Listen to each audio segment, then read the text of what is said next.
Type 1 है यहाँ पे पर्यावरण का क्वेश्चन किस तरीके से आपसे पूछा जाएगा उसको भी हम यहाँ पे डिस्कस करेंगे। तो देखिएगा यहाँ पे पर्यावरण अध्ययन की प्रकृति कैसी है। अगर आपसे पूछे कि पर्यावरण अध्ययन की प्रकृति कैसी है तो एकीकृत है। एकीकृत का मतलब ये होता है कि कई विषयों को एक साथ मिला करके आपको पढ़ाया जाए और संदर्भ के अनुसार पढ़ाया जाए। जैसे यहाँ पे आप पर्यावरण जब आप पढ़ते हैं तो इसमें आपको साइंस भी मिलती है और सोशल साइंस भी मिलती है, अर्थात पर्यावरण के अंतर्गत आप विज्ञान और सामाजिक विषय दोनों ही पढ़ते हैं। यहाँ पे एक और इंपॉर्टेंट पॉइंट है आपकी परीक्षा के लिए कि एनसीएफ 1975 ने प्राथमिक स्तर पर एकीकृत पाठ्यचर्या क्षेत्र के रूप में पर्यावरण अध्ययन पढ़ाए जाने की सिफारिश की। सीटेट 2018 में एक प्रश्न पूछा गया कि किस राष्ट्रीय पाठ्यचर्या फ्रेमवर्क ने प्राथमिक स्तर पर एक एकीकृत पाठ्यचर्या क्षेत्र के रूप में पढ़ाए जाने के लिए पर्यावरण अध्ययन की सिफारिश की। तो यहाँ पे जो आंसर होगा वो होगा 1975। ज्यादातर लोगों को डाउट रहता है, कई किताबों में इसका आंसर 2005 दिया है, कहीं 2000 दिया है, और जो किताबों पर आधारित आपको पढ़ा रहा है यूट्यूब पे वो आपको थोड़ा सा सही जानकारी नहीं दे पा रहा है। तो यहाँ पे आंसर क्या होगा 1975। बता दें आपको एनसीएफ के कुल 5 संस्करण थे। पहला संस्करण आया 1975 में, फिर आया 88 में, फिर 2000 में, और 2000 को अपडेट करके ये आया है 2005 में, और फिर अब आएगा 2022 तक। क्यों आएगा? क्योंकि नई शिक्षा नीति लागू हो चुकी है। टाइप 2 है यहाँ पे पर्यावरण अध्ययन की अंतः विषयी प्रकृति।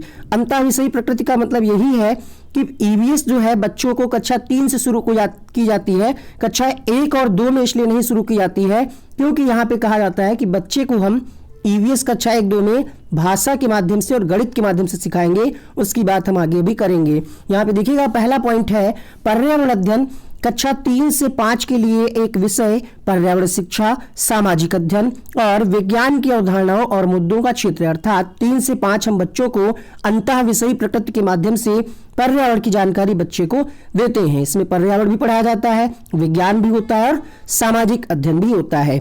विज्ञान, सामाजिक विज्ञान और पर्यावरण शिक्षा की विषय वस्तु और पद्धति के प्रयोग शिक्षार्थी को पर्यावरण को संपूर्ण ढंग से देखने के योग्य बनाया जाता है और बच्चे को संदर्भ युक्त अधिगम परिवेश प्रदान करना ये अंतः विषयी प्रकृति का उद्देश्य है।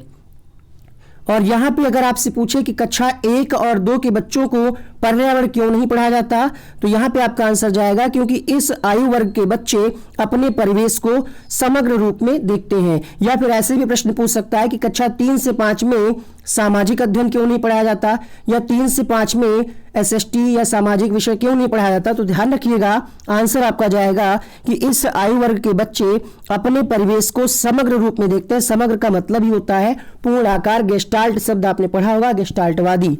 तो समग्र का मतलब होता है पूर्ण आकार। इसलिए कक्षा 3 में सामाजिक विषय नहीं पढ़ाया जाता है। सामाजिक विषय के जो कंटेंट होता है उसको बच्चों को हम पर्यावरण के माध्यम से, एकीकृत शिक्षण के माध्यम से, एकीकृत पाठ्यचर्या के माध्यम से हम पढ़ाते हैं। अब देखते हैं इससे प्रश्न कैसे पूछा जा सकता है। तो दूसरा प्रश्न है यहाँ पे आपके सामने, पर्यावरण अध्ययन कक्षाओं यानी कक्षा 3 से 5 के लिए एक विषय क्षेत्र है जो संकलित करता है विज्ञान की अवधारणाओं और मुद्दों को, पर्यावरण शिक्षा, सामाजिक अध्ययन और विज्ञान की अवधारणाओं और मुद्दों को, विज्ञान और सामाजिक विज्ञान की अवधारणाओं और मुद्दों को, पर्यावरण शिक्षा और विज्ञान की अवधारणा और मुद्दों को। तो यहाँ पे आप देखिएगा अभी भी मैंने आपको क्या बताया है, ईवीएस में हम क्या क्या पढ़ाते हैं बच्चों को। यहाँ पे सिर्फ पर्यावरण विज्ञान है, यहाँ पे सामाजिक विज्ञान है लेकिन पर्यावरण नहीं है, यहाँ पे सिर्फ विज्ञान है। एक ऐसा ऑप्शन यहाँ पे आपको ऑप्शन नंबर 2 दिख रहा होगा जिसमें पर्यावरण भी है, विज्ञान भी है और सामाजिक अध्ययन भी है। तो ये 3 से 5 के लिए एक ऐसा विषय क्षेत्र है जिसमें हम बच्चे को ईवीएस, एसएसटी और साइंस एक साथ पढ़ाते हैं। टाइप नंबर 3 देखिएगा, इंपॉर्टेंट पॉइंट है आपकी परीक्षा के लिए। एनसीएफ ने कक्षा 1 और 2 के लिए पर्यावरण अध्ययन के किसी पाठ्यक्रम या पाठ्यपुस्तकों की संस्तुति नहीं की है। प्राथमिक स्तर के कक्षा 3 से पर्यावरण अध्ययन शुरू किया गया है और कक्षा 1 और 2, यहाँ पे क्या है, कक्षा 1 और 2 में प्राकृतिक और सामाजिक पर्यावरण को कैसे पढ़ाया जाएगा, तो भाषा और गणित। ये प्रश्न हर बार पूछा जाता है, इसको आप स्क्रीनशॉट या अपना कहीं नोट करिएगा। 1 और 2 बच्चों, यहाँ पे 1 लिखा हुआ है, ठीक है, ये टाइप सही हुआ था बट पता नहीं कन्वर्ट करने में कुछ प्रॉब्लम आ रही है। तो यहाँ पे आप ध्यान दीजिएगा कि कक्षा 1 और 2 के बच्चों को ईवीएस हम कैसे पढ़ाते हैं, तो भाषा और गणित के माध्यम से पढ़ाते हैं। बच्चों को भौतिक, जीव विज्ञान यानी जीव वैज्ञानिक या जीव विज्ञान सामाजिक और सांस्कृतिक क्षेत्रों में उदाहरण देकर प्राकृतिक और सामाजिक पर्यावरण को समझने की क्रियाओं में संलग्न करना चाहिए। प्रयोग की गई भाषा कैसी हो, जेंडर संवेदनशीलता हो, किसी भी प्रकार का कोई भेदभाव ना हो, और शिक्षण प्रक्रिया कैसी हो, तो शिक्षण प्रक्रिया में सहभागिता हो और परिचर्चा आधारित हो। ये इंपॉर्टेंट पॉइंट है, ध्यान रखिएगा। अब इससे संबंधित क्वेश्चन कैसे बन सकता है ये देखिए, हर बार आता है, थोड़ा सा शब्दों का हेरफेर कर देता है क्वेश्चन, लेकिन पूछा हर बार जाता है। क्वेश्चन कह रहा है यहाँ पर राष्ट्रीय पाठ्यचर्या रूपरेखा यानी एनसीएफ 2005 ने कक्षा 1 और 2 के लिए पर्यावरण अध्ययन के किसी पाठ्यक्रम या पाठ्यपुस्तकों की संस्तुति नहीं की है। इसके लिए सबसे उपयुक्त कारण क्या है? क्या भार कम करने के लिए ऐसा किया गया है, या फिर कक्षा 3 से आगे की कक्षाओं के लिए है, या फिर कक्षा 1 और 2 के शिक्षार्थी पढ़ना नहीं जानते? तो ये तो गलत हो गया। यहाँ पे केवल लगा है, ये भी गलत हो गया। भार कम करने के लिए नहीं, बल्कि बच्चों को संदर्भ युक्त अधिगम परिवेश प्रदान करने के लिए, ऊपर ही हमने आपको बताया था। चलिए एक और क्वेश्चन कराते हैं इसी टाइप पर। निम्नलिखित में से एक कक्षा 1 यहाँ पे होगा कक्षा 1 और 2 के लिए पर्यावरण अध्ययन विषय के संदर्भ में सत्य है। तो यहाँ पे आपने अभी अभी पढ़ ही लिया है, कहा जा रहा है यहाँ पे एक नए अध्ययन के रूप में, ठीक है, आसान नहीं कहा जा रहा है, और यहाँ पे कहा जा रहा है भाषा के द्वारा, और यहाँ पे कहा जा रहा है भाषा और गणित। तो अब आपको चीजें बिल्कुल क्लियर हो रही होंगी कि ईवीएस से संबंधित मुद्दों और संबंधों का संपादन भाषा और गणित के माध्यम से होता है कक्षा 1 और 2 में, ठीक है। अब यहाँ से एक प्रश्न आपकी परीक्षा में पक्का आना है, तो आप इसका स्क्रीनशॉट लें, या फिर इसके नोट्स को अगर आपने ले लिया है तो प्रिंट आउट निकलवा करके 2-3 बार पेपर से पहले पढ़ लीजिएगा। यकीन मानिए 15 में 14 क्वेश्चन आप कर ले जाएंगे। तो यहाँ पे मुख्य थीम है, थीम कहें या हम प्रकरण कहें एक ही बात है। तो यहाँ पे कौन कौन सी मुख्य थीम होती है? पहला है यहाँ पे परिवार एवं मित्र, भोजन, आश्रय या आवास, पानी, यात्रा, चीजें जो हम बनाते हैं और करते हैं, ठीक है। तो ये मुख्य 6 थीम है, इन्हीं पर आधारित आपका ईवीएस है पूरा। थीम को हम प्रकरण के नाम से भी जानते हैं, और यहाँ पे इसकी कुछ उप थीम है, जैसे पौधे एवं जानवर, रिश्ते एवं संबंध, ठीक है। तो ये अलग अलग भी लिखा जा सकता है कि पौधे अलग लिख दे, जानवर अलग लिख दे, काम अलग लिख दे, खेल अलग लिख दे। तो ध्यान रखिएगा ये उप प्रकरण है, इनको हम सब थीम भी कहते हैं। ऊपर थीम है और ये सब थीम ऊपर प्रकरण है, और ये उप प्रकरण है। अब बात आती है कि उप प्रकरण को रखा क्यों गया है, तो उसकी भी अभी हम बात करेंगे। पहले से एक क्वेश्चन हम आपको करा देते हैं कि इस पर संबंधित क्वेश्चन कैसे बन सकता है। तो कहा जा रहा है, 5वां प्रश्न आपके सामने, एनसीएफ 2005 के अनुसार निम्नलिखित में से कौन सी एक पर्यावरण अध्ययन की विषय वस्तु है? तो आंसर क्या करेंगे आप? विषय वस्तु मेन पूछ रहा है, थीम लिखा हुआ है, ठीक है। विषय वस्तु भी हम कहते हैं थीम को, और अगर उप थीम लिखेगा तो उप प्रकरण वहां पे आपको ध्यान रखना है। तो यहाँ पे आंसर क्या जाएगा? भोजन के साथ, ऑप्शन नंबर 4 सही होगा। अब आपके मन में एक सवाल होना चाहिए कि आखिर थीम को प्रस्तावित क्यों किया गया है, थीम रखने का कारण क्या है? तो थीम रखने का कारण यहाँ पे मेंशन किया है हमने। थीम से क्या फायदा होगा? बच्चों के स्थानीय परिवेश, क्योंकि भोजन, चीजें जो हम बनाते हैं, कैसे करते हैं, यात्रा जरूरी है। अच्छा, इसकी एक याद करने की ट्रिक भी हमने बनाई थी, आइए समझा देते हैं आपको। देखिए, अब परिवार है आपका, अब परिवार है तो मित्र भी होंगे कोई ना कोई। अब मित्र आपके घर में आया है तो उसको भोजन भी आप देंगे, है ना। अब एक दिन के लिए कोई मित्र आया, अब लेट हो गया तो रुकेगा, तो उसको आप रहने की भी व्यवस्था करेंगे, और भोजन के साथ आप पानी भी देंगे। कोई जरूरी नहीं आप सीक्वेंस में याद करें, बट 6 आपको याद होनी चाहिए, है ना। पानी देंगे, भोजन देंगे, रहने की व्यवस्था करेंगे, और फिर वो यात्रा करके आया है ना, तो थकेगा भी। तो ये चीजें आप याद रख सकते हैं कि यात्रा करके आया है कोई आपके घर, उसको आप रहने के लिए दे रहे हैं, भोजन दे रहे हैं, पानी दे रहे हैं, वो आपके परिवार में आया है तो आपका मित्र है। ऐसे आप याद कर सकते हैं, और ये तो आपको याद ही रहेगा, ठीक है। चलिए, तो थीम को प्रस्तावित क्यों किया गया है? बच्चों के स्थानीय परिवेश के मुद्दों से जुड़े हुए और अंतः संबंध यानी अंतः संबंध विकसित करने के लिए। और दूसरा रीजन क्या है? थीम से फायदा क्या होता है? ये विषय सीमाओं को नरम, सौम्य बनाने और संपूर्णता में ज्ञान को प्राप्त करने में मदद करता है। मतलब आप यहाँ से थीम के माध्यम से डिटेल से सारी चीजों को आसान तरीके से, सौम्य मतलब क्या, नरम तरीके से संपूर्णता में ज्ञान प्राप्त करने में मदद करता है। ये देखते हैं क्वेश्चन कैसे इस पे पूछा जा सकता है। तो पर्यावरण अध्ययन के पाठ्यक्रम में विषयों के स्थान पर थीम को प्रस्तावित किया गया है, क्यों? पहला ऑप्शन, बच्चों के स्थानीय परिवेश के मुद्दों से जुड़े हुए और अंतः संबंधित समझ के विकास के लिए उप विषयों की तुलना में थीम आधारित पर्यावरण अध्ययन का संपादन आसान है। पर्यावरण अध्ययन के पाठकों को कम करने के लिए, तो आंसर बिल्कुल आपको समझ में आ गया होगा। थीम के पीछे कारण क्या है? ताकि बच्चे स्थानीय परिवेश की मुद्दों से जुड़े हुई चीजों को आसानी से समझ पाए, संबंध को समझ पाए, इसलिए। अब बात आती है थीम के बारे में, तो हमने आपको बता दिया क्यों प्रस्तावित किया गया है, उप प्रकरण को क्यों प्रस्तावित किया है। यहां पे हम आपसे एक शिकायत करेंगे। शिकायत वो ये है कि जैसे कोई वीडियो होता है, अगर उसको 50,000 लोग देखते हैं, है ना, तो उस पर लाइक पता है कितने होते हैं? 5,000, मतलब 10%, है ना। 50,000 का अगर आप 10% निकालेंगे तो ये गलत बात है। अगर आपको ये वीडियो पसंद आएगा तो आप एक लाइक करेंगे, ठीक है, यानी जितने लोग देख रहे हैं सभी लोग लाइक करेंगे। आपको नहीं पता इसके पीछे कितनी मेहनत की जाती है। इसके बाद भी कहीं कहीं टाइपिंग मिस्टेक है, इसको पहले लिखा गया फिर टाइप किया गया, ठीक है। तो आप एक लाइक नहीं कर सकते क्या इसके लिए?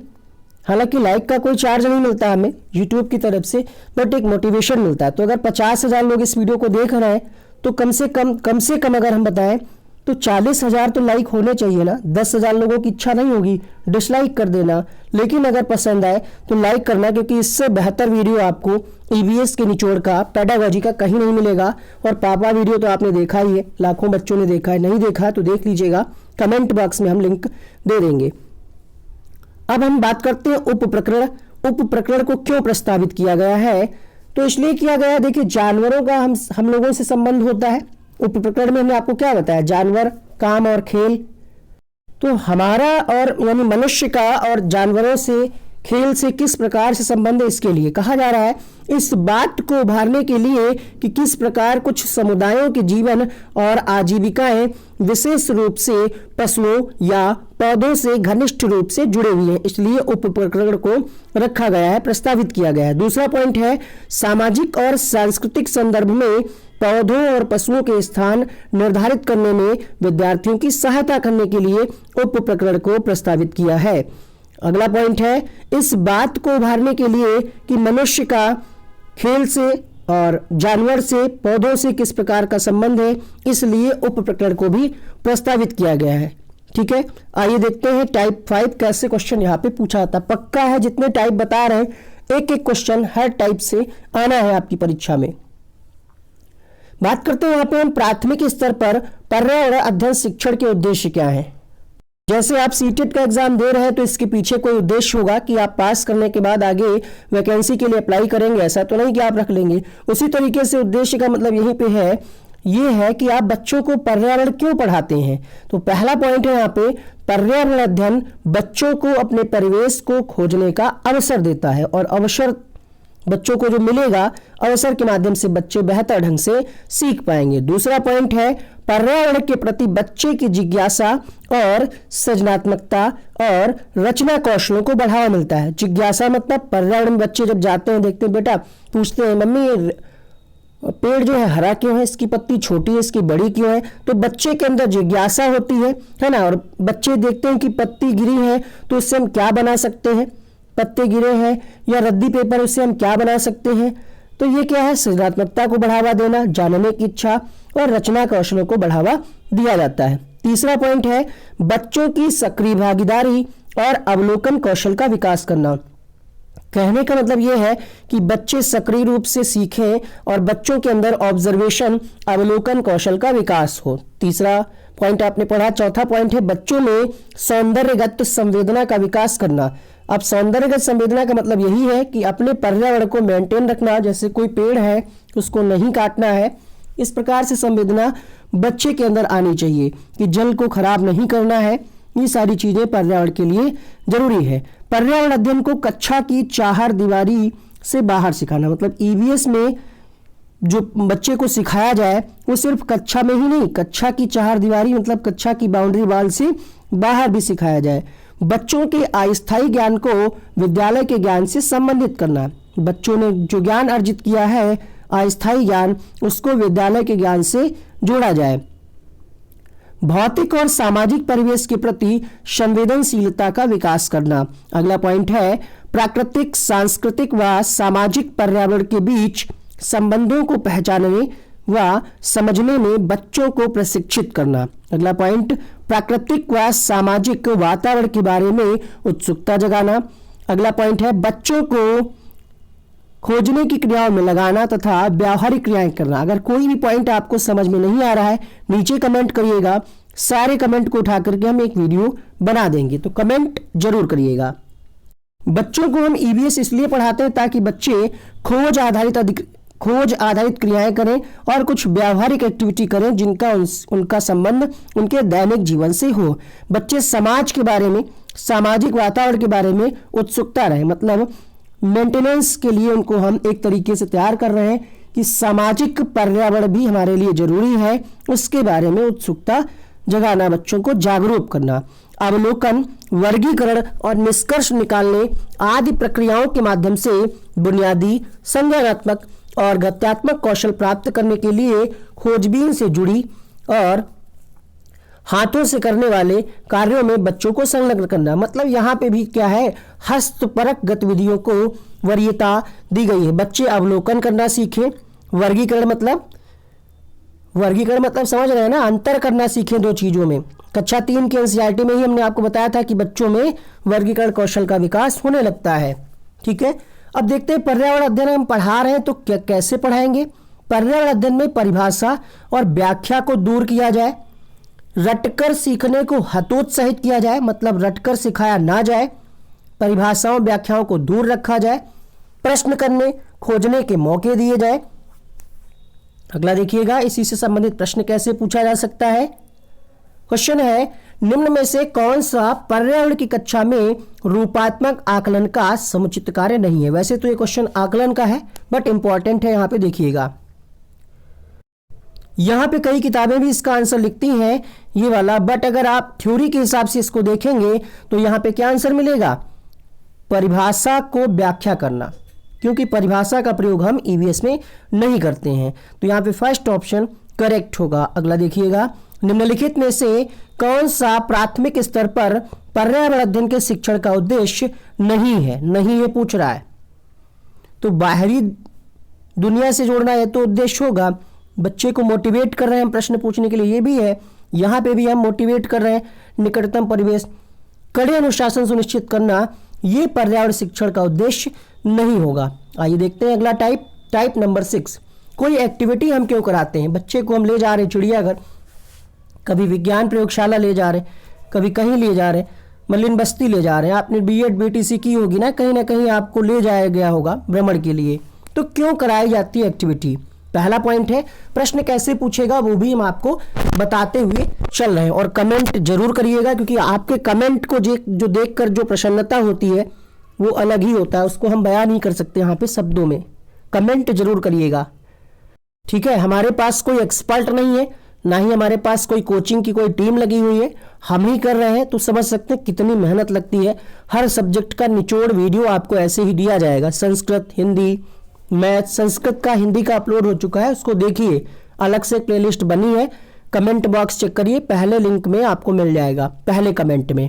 तो एक्टिविटी हम इसलिए कराते हैं ताकि बच्चों को क्या मिले, खोजने और अभिव्यक्त करने और कार्य विस्तार का अवसर। मतलब बच्चे खोज द्वारा सीख पाए, अपनी बात को कह पाए, और जो भी कार्य उनको कक्षा में कराया जा रहा है उसको डिटेल से हम कराने के लिए अवसर दें, है ना। तभी तो हम कोई एक्टिविटी करा रहे हैं, डिटेल से बच्चा खुद करके सीखे।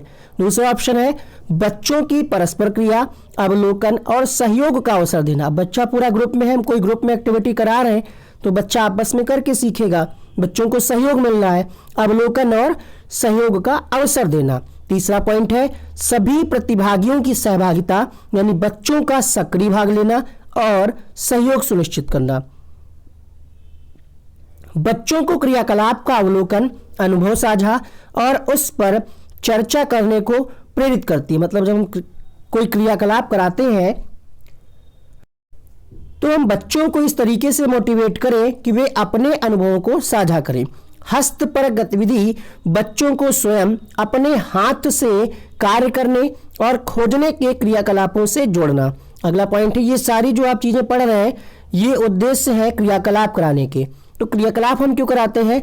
ताकि जो परिवेश से संबंधित मुद्दे हैं उन पे बच्चे जागरूक हो सकें। जल प्रदूषण है, वायु प्रदूषण है ना, पेड़ों का कटाव है, इन सब चीजों पे बच्चे जागरूक हो सके।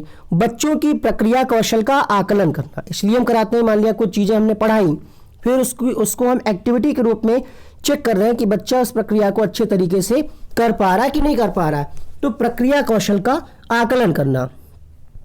अब अगर हम बात करें यहाँ पे एक और पॉइंट है, जिज्ञासा और सृजनात्मकता का पोषण करना। बच्चे में जानने की इच्छा हो कुछ नया करने के लिए हम उसको तैयार करें। अगर हम कोई एक्टिविटी करा रहे हैं तो हम क्या करें? एक्टिविटी शुरू करने से पहले हम क्या करें, जो भी हमें करना है, जैसे मैं बच्चों को चिड़ियाघर ले जाना है तो क्रियाकलापों को एक स्तरीकृत शीट उस स्थान के बारे में तैयार करना, अर्थात पहले ही हम डिसाइड कर लें कहाँ हमें जाना है, कितने बजे जाना है, क्या ले जाना है वहाँ पे, क्या नहीं ले जाना है ना, और उसकी सारी इंफॉर्मेशन हम बच्चों को पहले से ही बता दें ताकि बच्चे भी प्रिपेयर रहे, उसके लिए तैयार रहे। अब देखिएगा इस पे प्रश्न कैसे पूछा जाता है। एक शिक्षक हमेशा क्रियाकलापों को कराने के बाद प्रश्नों और चर्चाओं का संचालन करता है। क्रियाकलापों, प्रश्नों और चर्चाओं के संचालन का उद्देश्य क्या है? बच्चों की प्रक्रिया कौशल का आकलन, खोजने का अवसर देना, अभिव्यक्ति का अवसर देना, या फिर बच्चों में उनके सीखने की गति के आधार पर विभेद करना। तो यहाँ पे नीचे कुछ कूट दिए गए हैं, आपको कूट आधारित आंसर करना है। पेपर में कई बार बच्चे गलत क्या कर देते हैं, उनको पता है मान लिया कि इसका ये आंसर है तो वो ऑप्शन में सी भर देते हैं, कूट नहीं देखते हैं।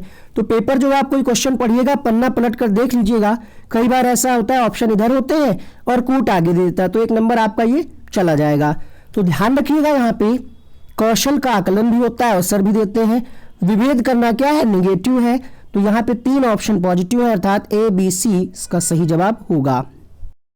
तो वो हो गई बात क्रियाकलाप की। अब अगर हम कोई एक्टिविटी ग्रुप में करा रहे हैं तो क्या क्या चीजें टीचर को एक ध्यान रखनी है। प्रश्न आपसे पूछेगा कि समूह क्रियाकलाप का निर्माण करते हुए एक अध्यापिका समूह बना रही है, निम्नलिखित में से कौन सा विकल्प सही है या सही नहीं। तो ध्यान रखना है सभी बच्चों की रुचि हो, उनके बौद्धिक स्तर को ध्यान में रखा जाए कि किस क्लास का बच्चा है, उस जो ग्रुप में बच्चे हैं वो किस क्लास के हैं, उनकी उम्र लगभग क्या रही होगी और उनकी रुचि है या नहीं है जो आप एक्टिविटी करा रहे हैं, है ना। उनकी रुचियों को भी आप ध्यान में रखें। लड़कों और लड़कियों को समान रूप से रुचिकर लगे, ऐसा ना हो कि सिर्फ लड़कों को ही अच्छा लगे। मान लिया आप खो खो खिला रहे हैं और लड़के को मजा ही नहीं आ रहा है, तो कुछ ऐसे आप खेल खिलाएं, मान लिया एक एग्जाम्पल से समझिए, ताकि लड़कों को भी वो खेल पसंद हो और लड़कियों को भी पसंद हो। यहाँ पे तीसरा पॉइंट है, सभी धार्मिक और सांस्कृतिक पृष्ठभूमि के बच्चों को रुचिकर लगे। ठीक है, ऐसा नहीं है कि आप कोई धर्म से संबंधित करा रहे हो खेल और वो नहीं समझ में आ रहा हो, है ना। कोई आप ऐसी एक्टिविटी करा रहे हो जो किसी एक पर्टिकुलर धर्म से ही संबंधित हो या किसी एक पर्टिकुलर सांस्कृतिक पृष्ठभूमि से संबंधित हो, तो आप ऐसी एक्टिविटी कराएं, समूह में कराएं जो सभी बच्चों के लिए हितकर हो, सभी बच्चों की रुचियों को ध्यान में रखा गया हो, किसी भी प्रकार का कोई भेदभाव ना हो। और जब भेदभाव नहीं होगा तो सभी बच्चे उसमें पार्टिसिपेट करेंगे। तो यहाँ पे अगला पॉइंट है, सभी प्रतिभागियों की सहभागिता और सहयोग को सुनिश्चित करें। अगला देखिएगा टाइप 8 है। यहाँ पे आपने समूह में कोई एक्टिविटी तैयार कर ली है, अब ये बताइए आपने तैयार क्यों की है, समूह में एक्टिविटी कराने का फायदा क्या होगा। तो यहाँ पे आप देखेंगे समूह में सिखाने के उद्देश्य क्या होंगे। समूह में अगर हम कोई चीज सिखाते हैं तो ये सहपाठी अधिगम का समर्थन करता है। समूह में अगर हम कोई चीज सिखाते हैं तो बिना बोझ के बच्चा सीखता है, बिना बोझ के पर्यावरण अध्ययन का प्रभावशाली तरीका है और सामाजिक अंतःक्रिया को बेहतर बनाता है। वाइगोत्स्की का सिद्धांत आपने पढ़ा होगा कि बच्चे परस्पर अंतःक्रिया के द्वारा सीखते हैं, है ना। बच्चे सामंजस्य और सहयोग करना सीखते हैं, बच्चे दूसरों से बात और बहस करके अधिक सीखते हैं। तो ये इंपॉर्टेंट पॉइंट है, ग्रुप में अगर कोई एक्टिविटी करा रहे हैं उससे संबंधित। क्वेश्चन नंबर 10 है आपके सामने, सरिता की शिक्षिका उसे विभिन्न सामूहिक गतिविधियों में शामिल करती है, जैसे समूह जैसे समूह चर्चा, समूह परियोजना। उसकी शिक्षिका सीखने के किस आयाम का अनुगमन कर रही है। क्वेश्चन नंबर 10 आपके सामने, तो यहाँ पे सामूहिक अगर हम एक्टिविटी कोई तैयार कर रहे हैं तो यहाँ पे हम क्यों कर रहे हैं, मनोरंजन तो होगा ही, बट सबसे प्रभावशाली क्या है, सामाजिक गतिविधि के रूप में सीखना। यहाँ पे ऑप्शन नंबर 2 सही होगा। अगला देखिएगा, समुदाय के सदस्यों का क्या रोल रहता है ईवीएस में। तो अगर हम समुदाय के सदस्यों का मतलब है समाज के जो सदस्य हैं, या आपके घर में अगर कोई बुजुर्ग है, अगर हम उनसे सीख रहे हैं, ताऊ है, दादी बाबा है, नानी नाना है, चाची चाचा है, तो यहाँ पे क्या होता है, इससे हम क्या है, वास्तविक परिस्थिति में सीखने का अवसर मिलता है हमें। और ये हो गई समुदाय की बात। और अगर हम बात करें प्रौढ़ों के समर्थन, कभी कभी पूछ लेता है बुजुर्गों या प्रौढ़ों, तो प्रौढ़ों के समर्थन से बच्चे क्या है, अपनी क्षमता से अधिक ज्ञान के निर्माण में सहायता मिलती है। प्रौढ़ जो है बहुत पुरानी बातें बताते ना कि हमने बेटा भूत देखा था, भूत ने हमें बीड़ी पिलाई थी। ये आपको हंसाने के लिए बता रहे हैं, इसका वास्तविकता से कोई संबंध नहीं है। हालांकि हर घर में 1-2 बुजुर्ग ऐसे होते हैं जिन्होंने भूत या चुड़ैल देखा होता है। आपको हंसी आई हो तो कमेंट करके बताइएगा। टाइप नंबर 9 देखिएगा, सर्वे क्यों कराते हैं हम। प्रश्न आपसे पूछा जाएगा कि सर्वे कराने का उद्देश्य क्या है। सर्वे और सर्वेक्षण, ठीक है, इंग्लिश में क्या है, सर्वे है, हिंदी में सर्वेक्षण है। तो लोग कंफ्यूज रहते हैं, सर्वेक्षण क्या है, समझ में ही नहीं आता है। सर्वे कह दो तो समझ में आ जाता है, क्योंकि होता ही रहता है सर्वे। तो देखिएगा यहाँ पे सर्वे कराने का उद्देश्य क्या है। अब सर्वे जब आप कर रहे हैं, जैसे आपके घर में जनगणना होती है, कोई सर्वे होता है, तो जो आता है बातचीत करता है, अर्थात समुदाय के साथ बातचीत करने का अवसर प्रदान करना। दूसरा पॉइंट है बच्चों को वास्तविक जीवन के साथ सीखने का अवसर प्रदान करना। तीसरा है बच्चों को डेटा हैंडलिंग समझने और एक साथ काम करने में सक्षम बनाना। बच्चों को विभिन्न लोगों के प्रति संवेदनशील बनाना। पांचवा पॉइंट है सूचना को प्रत्यक्ष करने का अवसर प्रदान करना, आकलन के एक अवसर के रूप में इसका उपयोग करना। तो ये होते हैं सर्वे के उद्देश्य, सर्वेक्षण कराने के उद्देश्य, क्योंकि यहाँ पे प्रत्यक्ष रूप में ज्ञान मिल रहा है, संवेदनशील बन रहा है कि क्या क्या समस्याएं होती हैं लोगों को, बातचीत करके हम ये पता करते हैं। और अगर कोई डेटा हैंडलिंग है, जैसे पता करना है कि कितने लोग शिक्षण मतलब साक्षर है, कितने लोग निरक्षर है, तो ये डेटा बन रहा है ना, कितने बच्चे हैं किसी के, कितने मेल है कितने फीमेल है, ये डेटा भी बन रहा है। इस कारण सर्वेक्षण का ये उद्देश्य आपको समझ में आ गया होगा। क्वेश्चन नंबर 11, देखिए वीडियो बहुत बड़ा हो रहा है ये, तो कभी कभी हो सकता है बोलने में हम लड़खड़ा जाएं, और वैसे लाइव में बोलते तो नहीं होता है, बट पता नहीं क्यों आज थोड़ा सा लग रहा है कि हम गड़बड़ कर रहे हैं कहीं पे बोलने में। देखिएगा, अगर कोई कमी हो तो कमेंट करके बताइएगा। कक्षा 5 की पर्यावरण अध्ययन की पाठ्यपुस्तक के एक पाठ में सर्वेक्षण और लेखन पर एक भाग का मुख्य उद्देश्य है, एक टॉपिक है आपकी उसमें सर्वेक्षण और लेखन। तो ये क्यों दिया गया है? सामान्य जानकारी का आकलन करना, शिक्षार्थियों को अवसर उपलब्ध कराना कि वे चीजों को खोजें और सीखें, विषय की आधारभूत अवधारणाओं को सीखने में शिक्षार्थियों की मदद करना। देख लेते हैं, कूट तो नहीं दिया हुआ है क्योंकि यहाँ पे 2 ऑप्शन सही लग रहे होंगे। तो यहाँ पे देखिए सबसे बेहतर आपको देखना है कि सर्वेक्षण क्यों कराया जाता है। सर्वेक्षण इसलिए कराया जाता है ताकि बच्चों को अवसर मिले, वे चीजों को खोजें और सीखें। अगला प्रश्न देखिएगा, यहाँ पे आप समझ पा रहे होंगे कि बच्चों को हम अवसर उपलब्ध करा रहे हैं कि बच्चे खोजें और सीखें। किसी अवधारणा को अगर आपको पढ़ाना है, मान लिया जल प्रदूषण पढ़ाना है आपको, जल पढ़ाना है, भोजन पढ़ाना है, तो सबसे बेहतर क्या होगा? जैसे यहाँ पे अगर आपको पढ़ाना है वृक्ष संरक्षण, तो आप बच्चों को कैसे पढ़ाएंगे कि बच्चे एक पौधे को अपना लें, है ना। ये प्रश्न बार बार पूछा जाता है, इसीलिए हमने यहाँ पे लिया है कि अगर वृक्ष संरक्षण पढ़ाना है तो बच्चे एक पौधे को अपना लें, उसको पालन पोषण करें। अब ऐसे कोई टॉपिक पूछ सकता है कि जल संरक्षण पढ़ाना है, तो बच्चा क्या है, जल के बारे में दैनिक जीवन में जो उपयोग है उसको कलेक्ट करे डेटा की कहाँ पे हम जो जल है उसका हम गलत तरीके से प्रयोग कर रहे हैं, उसको हम कैसे बचा सकते हैं। इसी तरीके से अगर वायु प्रदूषण हो रहा है तो बच्चा जब खुद करके करेगा तो बेहतर सीख पाएगा। तो यहाँ पे हमारा बताने का मतलब यही है कि कोई भी कॉन्सेप्ट अगर आपको बच्चे को पढ़ाना है तो आप उसको संवेदनशील बनाने के लिए सबसे बढ़िया योजना है कि बच्चा वहां पे खुद एक्टिव होकर के उन चीजों को सीखे।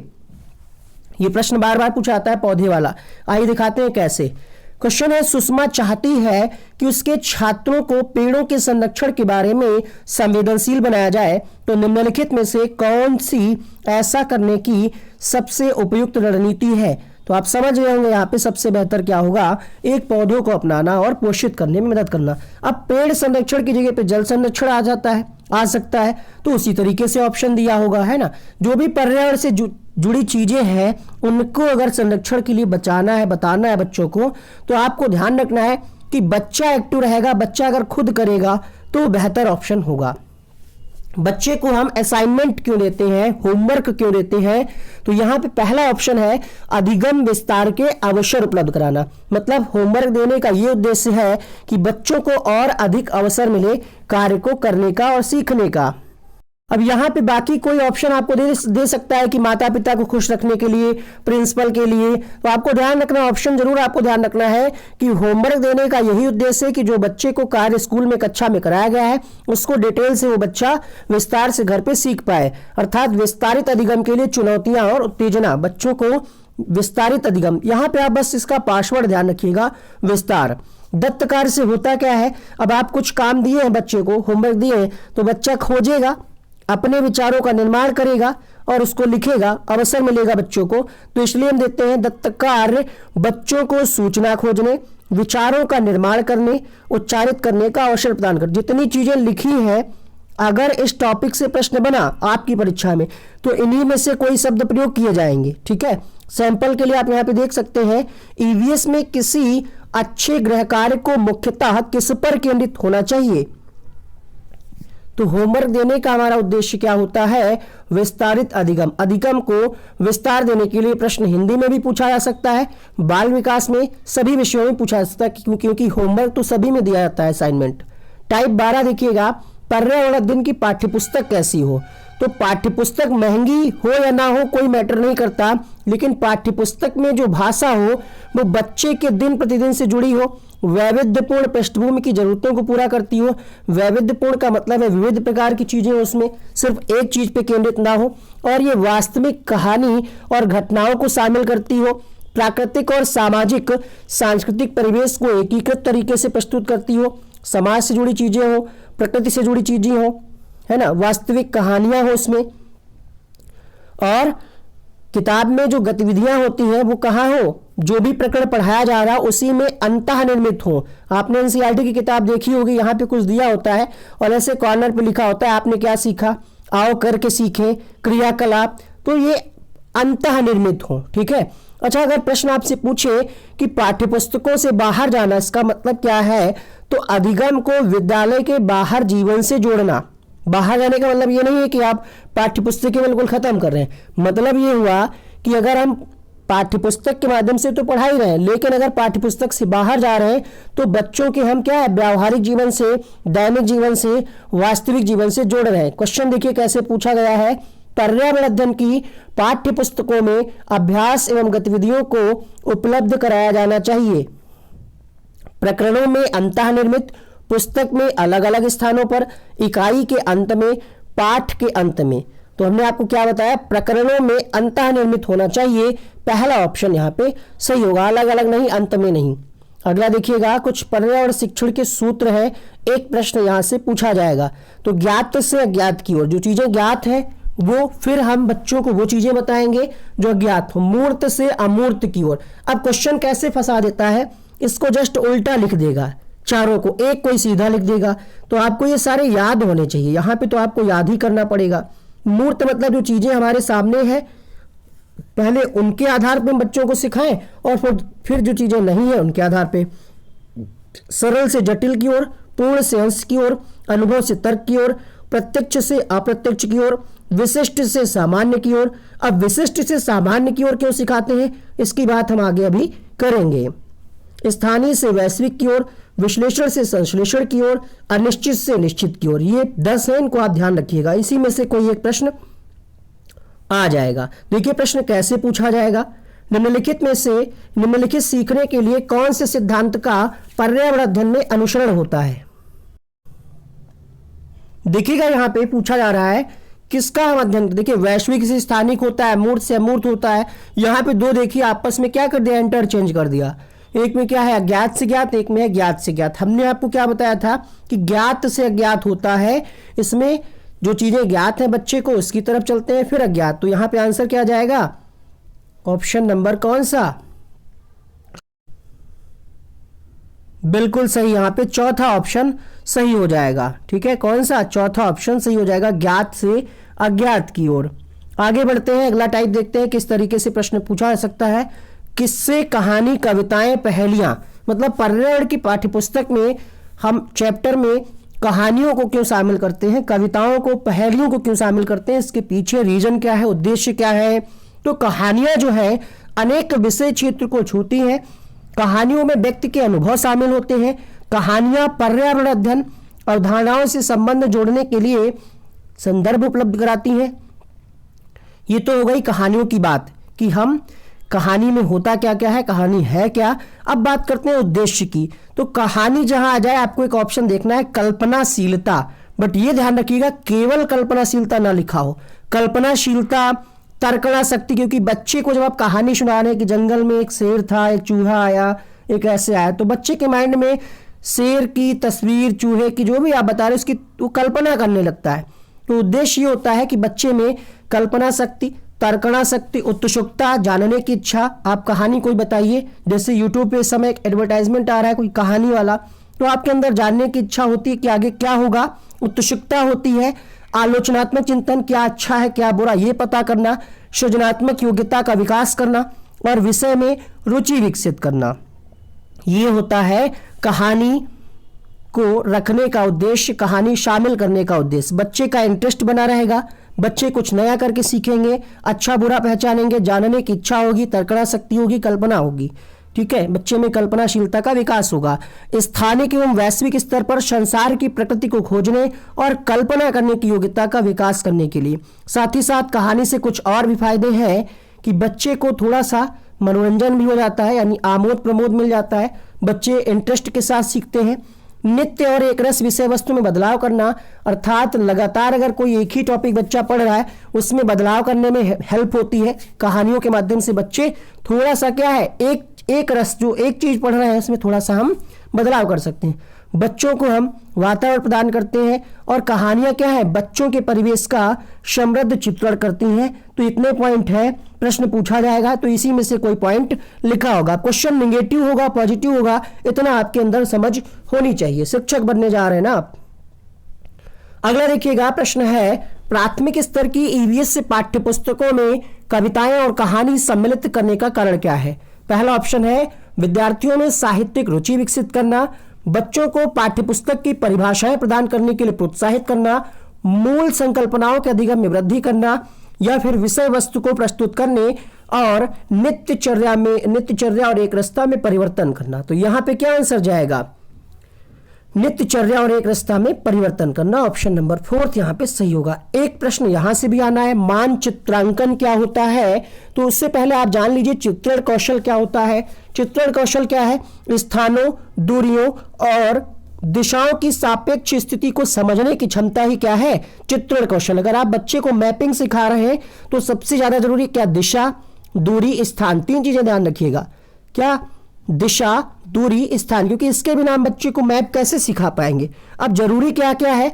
तो कोई परिवेश हो तभी तो हम बता पाएंगे कि इधर जो है मध्य प्रदेश बीच में है, फिर दिल्ली यहाँ पे है, पंजाब यहाँ पे है, इस तरीके से केरल इधर है। तो परिवेश के माध्यम से हम बेहतर सिखा सकते हैं।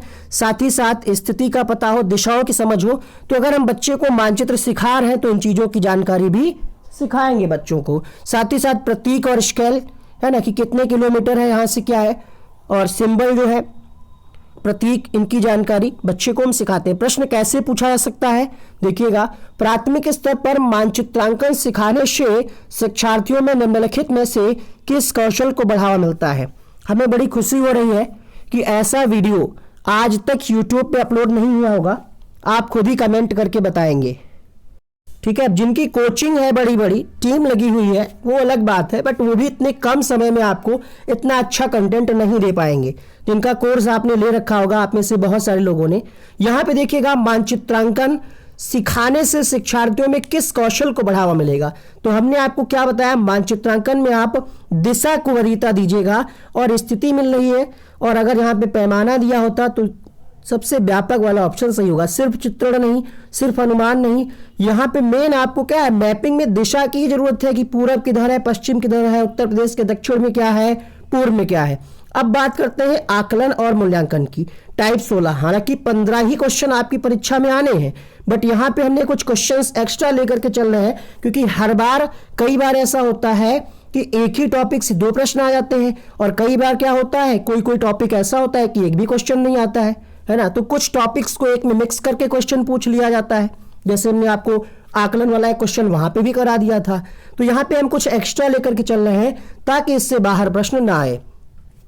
पोर्टफोलियो आप जानते ही हैं, बताने की आवश्यकता नहीं, बहुत बार आपको पढ़ाया गया कि प्राथमिक स्तर पर आकलन करने का सबसे अच्छा तरीका क्या है। निर्धारण मापनी दिया हो, पोर्टफोलियो दिया हो, वार्षिक परीक्षा दी हो, तो आप ध्यान रखिएगा पोर्टफोलियो होता क्या है, इसमें बच्चे की क्रमिक प्रगति का एक लेखा जोखा, एक डेटा होता है इसमें, जिसको हम पोर्टफोलियो कहते हैं। ठीक है, अगर हम बच्चे का आकलन कर रहे हैं तो कई बार यहाँ पे बच्चे सोचते हैं कि तुलना कर रहे हैं तो निगेटिव हो जाएगा, बट देखिएगा पूरा शब्द पढ़िए, लिखा क्या है, बच्चों के पूर्व आकलन के साथ तुलना।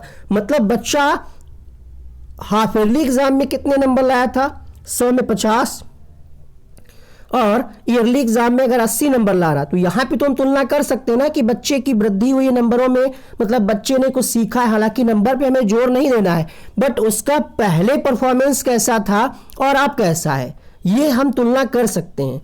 यहाँ पे ए बच्चा है, यहाँ पे बी बच्चा है, इसकी तुलना गलत है करना, निगेटिव है।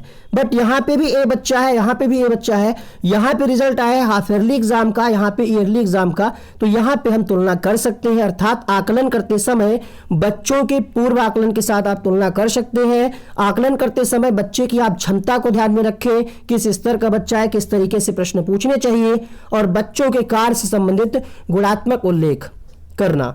ठीक है, रचनात्मक आकलन के साधन क्या है, तो यहाँ पे होता क्यों है ये मूल्यांकन या आकलन क्यों होता है, इससे क्या होता है, शिक्षक अपनी शिक्षण विधि एवं संज्ञानात्मक व्यवहार में सुधार कर सकते हैं। हालांकि आकलन और मूल्यांकन अलग अलग चीजें, बस उस पर अभी डिटेल पे नहीं जाना है। ठीक है, यहाँ पे क्या होता है, शिक्षक अपनी शिक्षण विधि एवं संज्ञानात्मक व्यवहार में सुधार कर सकते हैं। अब यहाँ पे इसकी जरूरत किसकी किसकी पड़ती है रचनात्मक मूल्यांकन में, तो होमवर्क, निर्धारण मापनी, पोर्टफोलियो, क्लास टेस्ट, दत्त कार्य, क्विज टेस्ट, इनका प्रयोग किया जाता है। आइए देखते हैं कुछ और इंपॉर्टेंट चीजें हैं। एनसीएफ 2005 ने बच्चों के आकलन के लिए निम्नलिखित संकेतकों की सिफारिश की है। अवलोकन और रिपोर्ट, चर्चा करना, अभिव्यक्ति, व्याख्या, वर्गीकरण। अब आप सोच रहे होंगे व्याख्या तो निगेटिव है, व्याख्या तब निगेटिव है जब परिभाषा के साथ है, जब परिभाषा और व्याख्या लिखा हो तब निगेटिव होगा। एनसीएफ ने कहा है कि हम कोई भी ऐसी कठिन चीज है जो बच्चे को नहीं समझ में आ रही है तो हम उसको थोड़ा सा व्याख्या के मतलब एक्सप्लेन करके हम समझा सकते हैं। बिल्कुल व्याख्या तब निगेटिव होगा जब ये परिभाषा के साथ प्रयोग किया जाएगा। तो यहाँ पे बच्चे को प्रश्न करने के योग्य बनाना है, विश्लेषण करना, प्रयोग करना, ये क्या है, ये आकलन के तरीके हैं। चर्चा करके हम आकलन कर ले बच्चे का, अभिव्यक्ति द्वारा, व्याख्या द्वारा, वर्गीकरण द्वारा, विश्लेषण और प्रयोग द्वारा, न्याय और समानता के प्रति सरोकार द्वारा, सहभागिता आप जानते ही होंगे। इसमें से कोई ऐसा जो आप ना जानते हो, हमें पता है आप कहाँ फंसोगे, आपको ये नहीं पता है कि न्याय और समानता के प्रति सरोकार क्या होगा। बाकी तो आपको पता होगा, प्रश्न पता होगा, वर्गीकरण पता होगा, यहाँ पे आप फंस जाओगे ना, तो बताएंगे आपको, परेशान ना हो। सहभागिता तो आप जानते होंगे, है ना, सहयोग के द्वारा बच्चा यहाँ पे सीख रहा है, आकलन करा जा रहा है। तो न्याय और समानता के प्रति सरोकार का मतलब ये है कि विविध और वंचित लोगों के प्रति इससे क्या है, संवेदनशीलता का पता चलता है कि चीजों का हम दोबारा उपयोग कैसे करें, बचे हुए भोजन को जमीन पर फेंकना नहीं है, और लैंगिक विभेदता नहीं दिखानी, अर्थात उसके प्रति हमें संवेदनशील रहना। ये होता है न्याय और समानता के प्रति सरोकार। प्रश्न आपसे इस तरीके से पूछा जाएगा कि निम्नलिखित में से कौन सा पर्यावरण अध्ययन में सीखने का रचनात्मक आकलन का साधन नहीं है। देखिए, पोर्टफोलियो साधन होता है, क्रम निर्धारण मापनी का मतलब होता है रेटिंग स्केल, ये भी होता है, वर्णन अभिलेख भी होता है, लेकिन वार्षिक उपलब्धि, यहाँ पे तो फाइनल रिजल्ट आ रहा है बच्चे का, यहाँ पे रचनात्मक आकलन कैसे हो पाएगा, ये तो रिजल्ट आ रहा है फाइनल, फिर उसमें हम कुछ नहीं कर सकते। तो यहाँ पे 4th ऑप्शन इसका सही होगा। ये प्रश्न अक्सर लोग गड़बड़ कर देते हैं, और कई यूट्यूब चैनल पे कई धुरंधर विद्वानों ने भी इसका आंसर बताया है। हम ये नहीं कहते कि उन्होंने गलत बताया है, बट ऑफिशियली वो गलत है। रेटिंग स्केल में कौन सी तकनीकी का प्रयोग होता है? जांच सूची, अभिविन्यास, लिखित प्रश्न या फिर अवलोकन। देखिएगा यहाँ पे हमारा आंसर क्या कहता है। यहाँ पे अगर हम आपको ये वाला क्वेश्चन दिखाएं इंग्लिश में, आप देखिएगा which technique is used in the rating scale, तो यहाँ पे जो आयोग ने आंसर दिया है 82 का, अगर हम आपको प्रूफ दिखाएं तो यहाँ पे दूसरा विकल्प दिया है आयोग ने आंसर 82 का, ऑप्शन नंबर 2 अगर आप देखेंगे तो अवलोकन मिलेगा यहाँ पे, ऑब्जर्वेशन। ठीक है, रेटिंग स्केल के अंतर्गत। अब ये आयोग की भी गलती हो सकती है, बट हम आपको ऑफिशियली ही बताएंगे ताकि अगर प्रश्न रिपीट हो तो हम कोर्ट में या कहीं भी चैलेंज कर सकें, है ना, क्लेम कर सकें कि आपने पहले ये आंसर कभी दिया है। कई लोग इसका आंसर ये मान करके चल रहे हैं, बट आयोग ने इसका अवलोकन दिया है। उम्मीद करते हैं ये डाउट आपका अब क्लियर हो गया। मूल्यांकन हम क्यों करते हैं बच्चे का? देखिए हमारी कोई कोचिंग तो है नहीं, है ना ही हमारे पास कोई टीम है, तो अगर हम इसको लाइव कराते हैं तो बच्चे ज़्यादा नहीं आते, तो इसीलिए इसको हम अपलोड कर रहे हैं। बट ये आपका कर्तव्य है, ठीक है। हम कोई टारगेट यहाँ पे नहीं रख रहे हैं कि 50,000 बच्चे होने चाहिए, 20,000 होने चाहिए, वीडियो प्राइवेट कर देंगे, ये कर देंगे। आपकी जिम्मेदारी है कि अगर आपको हमारी मेहनत पसंद आए तो बस 2 काम करने हैं, लाइक करना है, शेयर करना है, सब्सक्राइब कर लेना है चैनल को। मूल्यांकन क्यों करते हैं? ये इसलिए कह रहे हैं क्योंकि बहुत सारे बच्चे लेट में जुड़ पाते हैं चैनल पे। अब 28 तारीख को जो बच्चा जुड़ेगा वो तो पछताएगा ना। बहुत सारे लोग कमेंट करते हैं अरे सर पहले से हम जुड़ गए होते चैनल से तो काफ़ी भला हो जाता है, इसलिए कह रहे हैं। मूल्यांकन हम इसलिए करते हैं ताकि छात्रों की उपलब्धि क्या है उसके बारे में पता लगाया जा सके, और अगर कोई कमी है, निदानात्मक टेस्ट के द्वारा हम कमी को पता करते हैं और उपचारात्मक के द्वारा हम उसका उपचार करते हैं। यहीं पे हम आपको ये भी बता दे रहे हैं, तो उपलब्धि का हम पता लगाएं और अगर कोई प्रॉब्लम है तो उसका उपचार करें। साथ ही साथ इससे क्या होता है, हमारा अध्ययन अध्यापन प्रभावशाली हो जाता है। सतत एवं व्यापक मूल्यांकन शॉर्ट में बता दें, सतत का मतलब क्या होता है, लगातार। व्यापक का मतलब सभी पक्ष का मतलब ये है कि जो कक्षा में एक्टिविटी हो रही उसका भी, है ना, बच्चे के सभी पक्षों से संबंधित। यहाँ पे एक और प्रश्न पूछा गया है कि प्राथमिक स्तर पर बच्चे का आकलन करने का सबसे अच्छा तरीका क्या है? गृह कार्य, योगात्मक कार्य, पोर्टफोलियो, आवधिक परीक्षा है। तो आंसर क्या आ जाएगा? पोर्टफोलियो के साथ। अगला प्रश्न देखिएगा, निम्नलिखित में से क्या पर्यावरण अध्ययन में आकलन के लिए संकेतक नहीं होना चाहिए? जो हमने आपको 10 बताए हैं ना, याद करना तो खैर इसका आंसर ही है। जो हमने आपको ये 10 बताए एनसीईआरटी के अनुसार, इसी से प्रश्न पूछा गया है 2019 की शायद परीक्षा में या किसी एग्जाम में पूछा गया है। तो हम बच्चे को याद नहीं कराते हैं, बाकी सारे हैं, प्रश्न पूछना बाकी सारे हैं। तो यहाँ पे आंसर क्या जाएगा? पहला ऑप्शन। अगला देखिएगा किस तरीके से प्रश्न पूछा जा सकता है। शिक्षार्थियों का आकलन करते समय पर्यावरण अध्ययन की शिक्षिका को निम्नलिखित में से क्या नहीं करना चाहिए? देखिए क्या नहीं करेंगे आप? पूर्व आकलन के साथ तुलना करेंगे, आप दर्ज कर लेंगे सूचना कि बच्चे ने क्या सीखा है, क्षमता क्या है उसकी, ठीक है। तो आप कुछ पक्षों पे, और केवल भी लगा यहाँ पे, मतलब आप सिर्फ एक ही पक्ष पे ध्यान दे रहे हैं, कुछ पक्ष पे, ये गलत है। गलत ही आपसे पूछ रहा है तो जो गलत है वही सही है।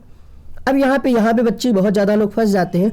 इसका डिटेल वीडियो हमने अपलोड कर चुके हैं, उसमें हमने 20 नहीं लगभग 10 क्वेश्चन भी कराए हैं, तो उसको आप यहाँ पे क्लिक करके जरूर देखिएगा डिटेल से, ठीक है। असेसमेंट ऑफ लर्निंग, कोशिश करिए इसको आप इंग्लिश में याद करिए। ऑफ कब करते हैं आप? मोबाइल ऑफ कब करते हैं? लाइट ऑफ कब करते हैं? जब सब काम हो जाता है तो बंद करके हम रख देते हैं। रूम में जहाँ पे आप लेटते हैं, ठीक है, लाइट या लैंप या मोमबत्ती जो भी ऑफ कब करते हैं? जब सारा काम हो जाता है, दिन भर हमने जो भी करना था कर लिया। अर्थात ये हम कब करते हैं? अंत में करते हैं, ठीक है। ये अध्यापक केंद्रित है, इसमें बच्चों की रुचि को ध्यान में नहीं रखा जाता है। इसमें बस अध्यापक ने कर लिया और बता दिया कि तुम फेल हो, पास हो, कितने नंबर है। तो ये क्या है? सीखे हुए का आकलन, जो बच्चे ने सीख लिया उसका आकलन है, ठीक है। अधिगम के लिए आकलन क्या है? अब के लिए आप कैसे याद करेंगे? इसको इंग्लिश में याद करिए, फॉर। ऑफ कब करेंगे हम? जब सब कुछ काम करने के बाद में। फॉर कैसे याद करेंगे? ये ड्यूरिंग प्रोसेस होता है। शिक्षण, जैसे हम आपको पढ़ा रहे हैं, साथ ही साथ क्या है, क्वेश्चन का टेस्ट भी ले रहे हैं, तो ये शिक्षण प्रक्रिया के दौरान होगा। कुछ असाइनमेंट हमने आपको दे दिया, क्वेश्चन आंसर कुछ कर लिए, तो ये होता है। अब इसको कैसे याद करेंगे? देखिए यहाँ पे कब होता है? बीच में होता है, ड्यूरिंग प्रोसेस, शिक्षण प्रक्रिया के दौरान। जब आप फॉर लिखेंगे FOR, तो यहाँ पे बीच में क्या आ रहा है? कुछ तो आ रहा है ना बीच में, कुछ तो आ रहा है बीच में। अब आप यहाँ पे देखिए कुछ आ रहा था क्या बीच में? नहीं आ रहा, ऑफ लिखिए, इसके बीच में कुछ आ ही नहीं रहा, ओ एफ के बीच में, बट यहाँ पे आ रहा है। इसकी यही ट्रिक बनाई हमने और उम्मीद करते हैं आपको भी दिमाग में बिल्कुल फिट हो जाएगी, कभी आप कंफ्यूज नहीं होंगे। यहाँ पे बीच में कुछ आ रहा है अर्थात ये बीच में होगा, ड्यूरिंग प्रोसेस होगा, बस हो गया काम। एज लर्निंग, एज मतलब क्या, एज मतलब हम खुद करेंगे, एज, तो यहाँ पे हम या तो खुद करेंगे या तो अपने दोस्तों से करवाएंगे, अपने छोटे भाई बहन से, मम्मी पापा से कि बेट मम्मी हमने ये क्वेश्चन याद कर लिया है, सुन लो हमें याद हुआ कि नहीं हुआ है। तो ये होता है सहपाठियों से, यहाँ पीयर ग्रुप में कराते हैं, पीयर ग्रुप में हम कराते हैं इसको, अपने दोस्तों के आपस में लोग नहीं कहते तुम मेरा सुन लो हम तुम्हारा सुन लें, हम याद करके आए हैं, देखो कहाँ पे हम भूल रहे हैं। इसमें भूमिका किसकी होती है, इसमें बच्चा खुद ही कर रहा है तो बच्चे की भूमिका होगी, है ना, इसमें विद्यार्थी की भूमिका अधिक होगी। याद हो गया कि नहीं होगा। अब देखिए इस पे क्वेश्चन कैसे आया हुआ है, क्वेश्चन आया हुआ है, ये हालांकि सीडीपी में आया है बट ईवीएस में भी ऐसा क्वेश्चन आ सकता है। अच्छा, असेसमेंट इन लर्निंग छूट गया था, इनका मतलब ये होता है ये दोनों आकलन में अंतः संबंधित है। जैसे एनसीईआरटी की किताब होती है, यहाँ पे कुछ थ्योरी पढ़ाई और साथ ही में क्वेश्चन पूछ लिया, तो ये साथ ही साथ चलता रहता है ना, थोड़ा सा अंतर, ये बिल्कुल पता ही नहीं चलेगा आपको कब आपका आकलन हो गया, ये अंतर है। देखिएगा यहाँ पे एक बावर्ची खाना पकाते समय खाने को चखता है, तो ये क्या है, सीखने का आकलन है, सीखने के लिए आकलन है, सीखने के रूप में आकलन है, आकलन और सीखना है।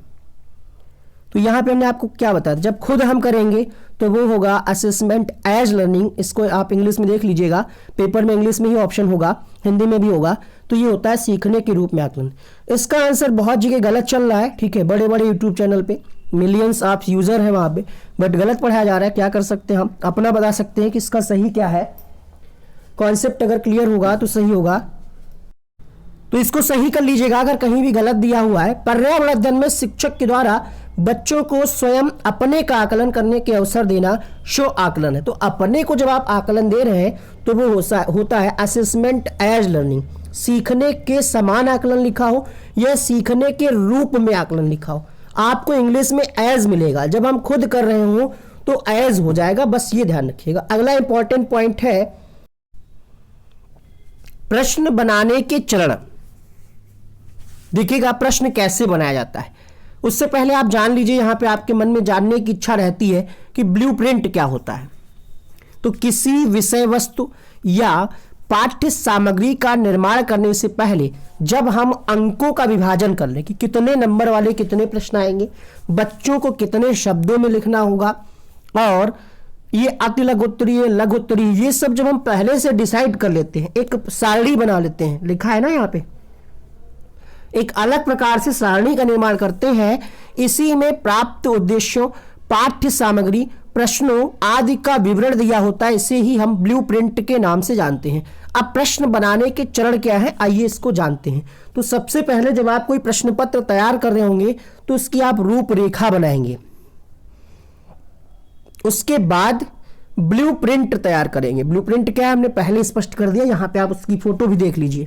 उसके बाद आप प्रश्न को लिखेंगे, फिर प्रश्न पत्र का संपादन, फिर लास्ट में अंक योजना। कई बार ये नहीं दिया होता है, आपको ये स्टेप याद होने चाहिए, डिजाइन, ब्लूप्रिंट, प्रश्न, प्रश्न पत्र का संपादन, तो ये आप याद रखिएगा।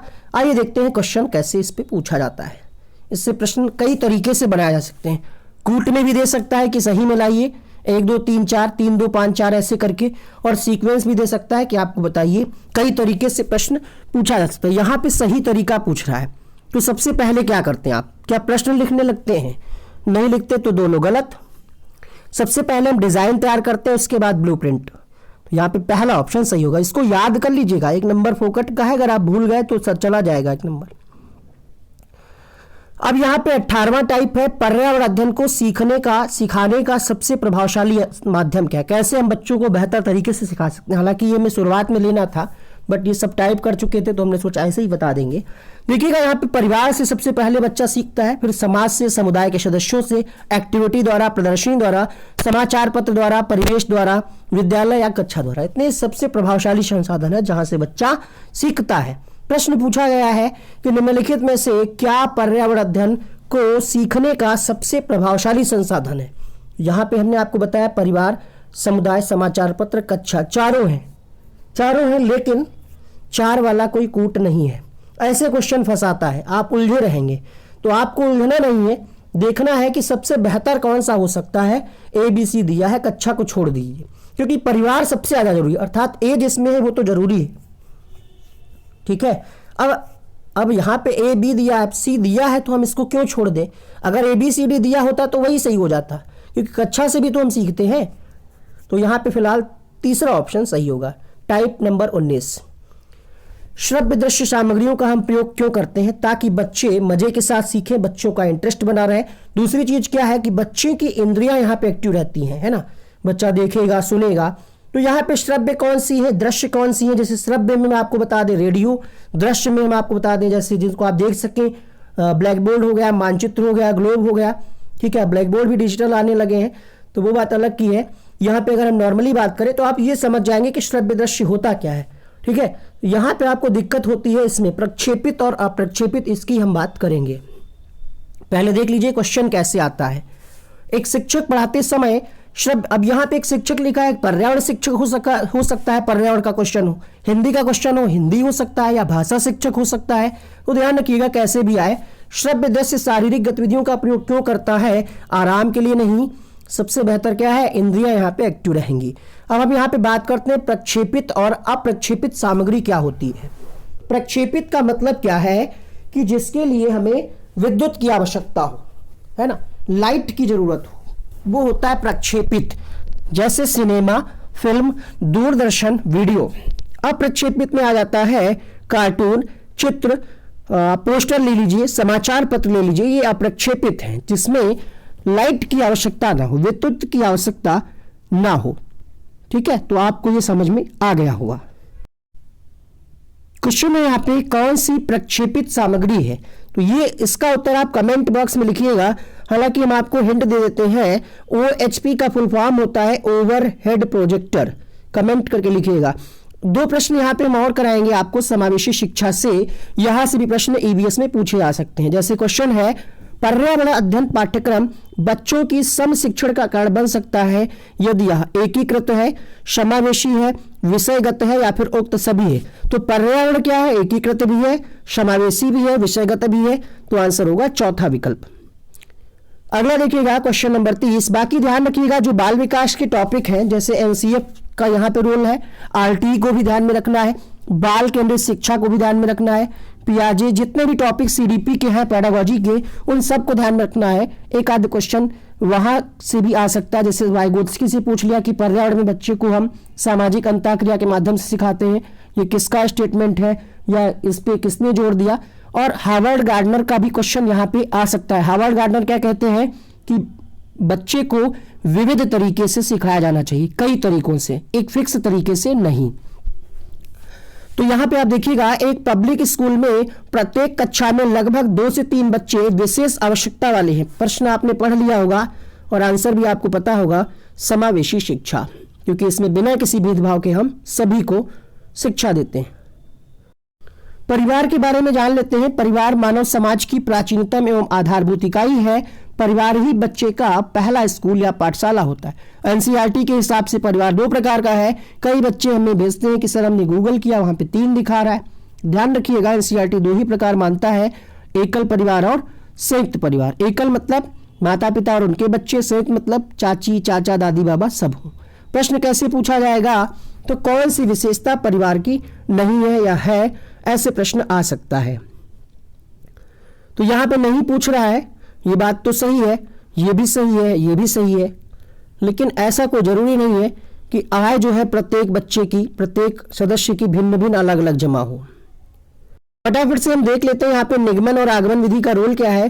तो निगमन में आप जानते हैं नियम से उदाहरण, सूक्ष्म से स्थूल, छोटी छोटी चीजों से हम डिटेल से जाते हैं, और सामान्य से विशिष्ट। आगमन विधि में हम क्या करते हैं, बच्चों को हम उदाहरण से समझाते हैं, और यहाँ पे आप ध्यान रखिएगा विशिष्ट से सामान्य की ओर चलते हैं। प्रश्न कैसे पूछा गया है, तो ऐसे भी आपसे प्रश्न पूछा जा सकता है कि विशिष्ट से सामान्य का सिद्धांत किस में प्रयोग होता है। तो अभी भी हमने आपको क्या बताया, विशिष्ट से सामान्य की ओर होता है आपका आगमन विधि में। तो इसका उत्तर जाएगा ऑप्शन नंबर डी के साथ। अगला देखिएगा, पर्यावरण अध्ययन में आकलन के लिए कौन कौन से उपकरण का प्रयोग कर सकते हैं। आकलन करना वैसे आकलन हो चुका था, बट ये चीजें छूट रही थी तो हमने सोचा ये भी करा देते हैं। परियोजना कार्य, प्रोजेक्ट वर्क हम दे सकते हैं, फील्ड वर्क दे सकते हैं, क्षेत्र भ्रमण, जर्नल लिखना, विचार मानचित्र। जनरल क्या है आपको बताना था, इसीलिए इसको ऐड किया गया यहाँ पे। जनरल का मतलब होता है रोजाना मंचार, डेली का जो आप एक्टिविटी जो रूटीन है उसको आप नोट करते रहे कि आज आपने क्या किया, कल क्या किया, ये होता है जनरल। विचार मानचित्र क्या है इसको आप यहाँ पे पढ़ लीजिएगा, ठीक है। अब यहाँ पे कुछ वन लाइनर है, फिर आपको कुछ टिप्स और ट्रिक्स बताते हैं। देखिए क्वेश्चन आपसे पूछा जा सकता है कि पर्यावरण संरक्षण के लिए किस प्रकार एक व्यक्ति सबसे अच्छे संभावित तरीके से अपना योगदान दे सकता है। तो यहाँ पे क्वेश्चन पूछा गया था, ध्यान रखिएगा, आने जाने के लिए क्या है, सार्वजनिक साधनों का प्रयोग करें। जिज्ञासा कैसे आप बच्चों में जागृत कर सकते हैं, तो बच्चों को आप मौका दें कि वो हस्तपरक गतिविधियां करें, खुद करके सीखें।